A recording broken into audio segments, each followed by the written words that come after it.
بسم اللہ الرحمن الرحیم۔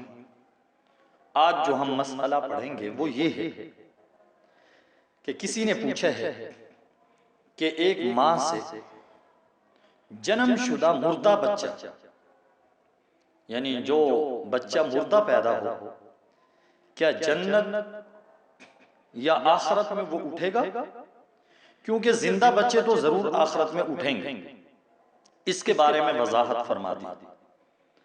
تو اس کا جواب یاد رکھیں کہ جو بچہ مردہ پیدا ہوا وہ بھی قیامت کے دن اٹھایا جائے گا، اور وہ بچہ اپنے والدین کی شفاعت کرے گا، سفارش کرے گا اللہ تبارک و تعالیٰ کے سامنے۔ تو اللہ رب العزت سے دعا ہے کہ اللہ رب العزت ہم سب کو صحیح معنی میں دین کا فہم اور سمجھ نصیب فرمائے، آمین۔